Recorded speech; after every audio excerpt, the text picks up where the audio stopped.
एक पौधा जो उष्णकटिबंधीय और उपोष्णकटिबंधीय क्षेत्रों में अच्छी तरह से उगता है। भारत का अधिकांश भाग उष्णकटिबंधीय और उपोष्णकटिबंधीय है।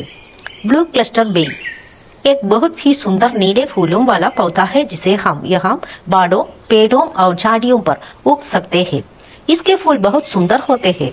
इसे पूरी तरह खिले हुए देखना सुंदर है। यह मेक्सिको, मध्य अमेरिका और कैरिबियन का मूल निवासी है। इसकी खूबसूरती के कारण इसकी खेती भारत जैसे कई देशों में की जाती है।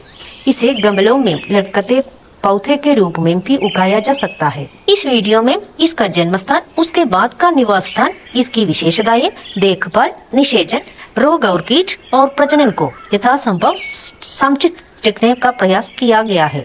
विस्तृत जानकारी के लिए पूरा वीडियो देखें। साथ ही इस वीडियो के बारे में अपनी टिप्पणियां और प्रतिक्रियाएं लाइक या कमेंट के रूप में जोड़ें और दूसरों के शेयर करें।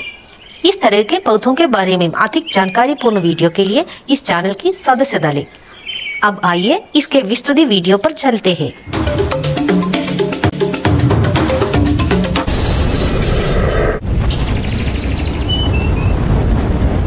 ब्लू क्लस्टर बेल पाइनवीड परिवार में जीनस कॉन्वोल्वुलेसी से संबंधित एक लता है। इसे इसके वैज्ञानिक नाम जाकोमोंटिया अबोटिलोटिस से जाना जाता है। इसे आमतौर पर feeling cluster wine, feeling morning glory और इंडियन मैलो जैकमोंडिया के रूप में जाना जाता है। यह रेंगने वाला पौधा सितंबर से जून तक खिलता है। जो प्रजाति केवल मेक्सिको में पाई गई वह बाजा कैलिफोर्निया सूर और सोनोरा राज्यों से है।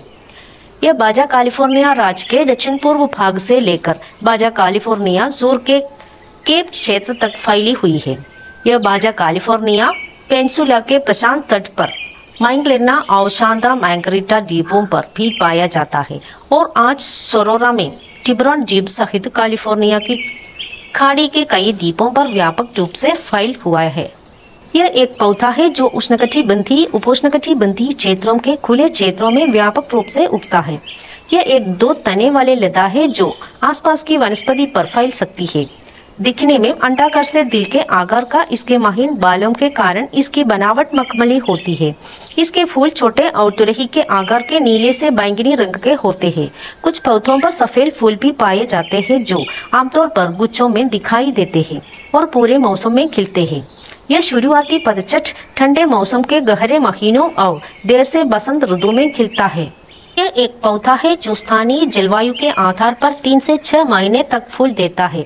इन फूलों से पौधे बीज युक्त छोटे कैप्सूल जैसे फल पैदा करते हैं।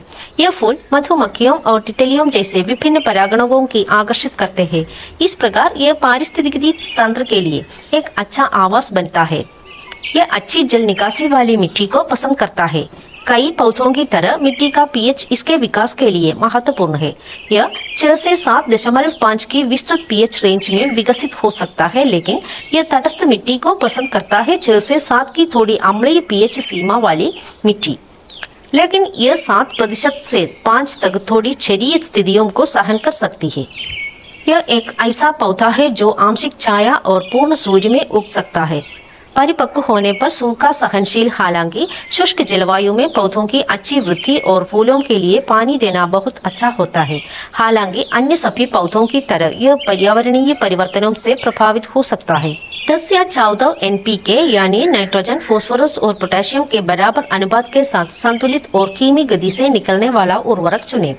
यदि जैविक उर्वरक को प्राथमिकता दी जाती है तो खाद, सड़ा हुआ कार्बनिक पदार्थ या मछली का इमल्शन मिलाया जा सकता है। सक्रिय बढ़ते मौसम के दौरान खाद डालें। यह आमतौर पर शुरुआती पतझड़ से वसंत तक होता है। देर से पतझड़ और सर्दियों में उर्वरक देने से बचें। बढ़ते मौसम के दौरान हर 4 से 6 सप्ताह में खाद डालें। यदि दानेदार उर्वरक दिया जाता है तो उर्वरक को पौधे को आधार पर समान रूप से फैलाएं। पौधे के तने और पत्तियों के संपर्क से बचें। निषेचन के बाद पौधे के आधार को अच्छी तरह से पानी दें।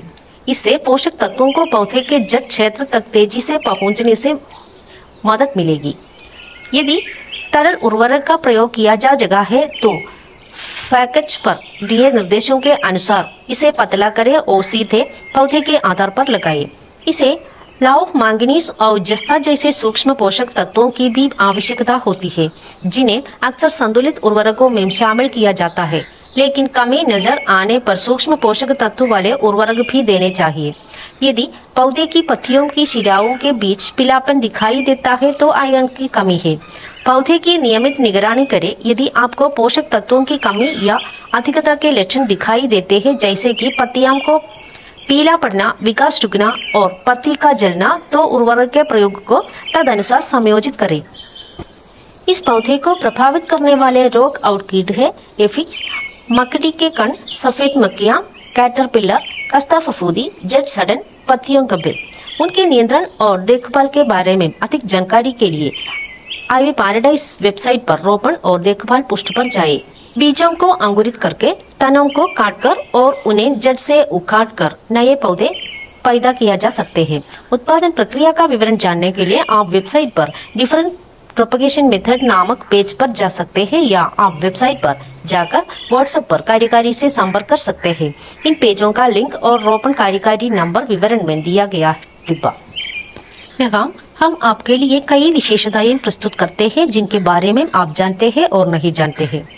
यह आईवी पैराडाइज के रोपण और देखभाल कार्यकारी से संपर्क करके या वहां के पारंपरिक किसानों से अपने इलाके में पारंपरिक खेती के तरीकों के बारे में जानकारी इकट्ठा करके किया जा सकता है। इसके अलावा यह यथासंभव अधिक से अधिक पौधे ढूंढने और उन्हें आपके पास लाने का प्रयास करता है। शॉपिंग साइट पर कई दुर्लभ पौधे उपलब्ध है, जैसा कि इस वीडियो में बताया गया है। उन्हें साइट से या व्हाट्सएप पर हमसे संपर्क करके खरीदा जा सकता है। यदि आपको यह वीडियो पसंद आया तो कृपया लाइक करें या अपनी टिप्पणियां, प्रतिक्रियाएं और सुझाव दें और दूसरों के साथ साझा करें। इस तरह के पौधों के बारे में अधिक जानकारीपूर्ण वीडियो के लिए इस चैनल की सदस्य डालें।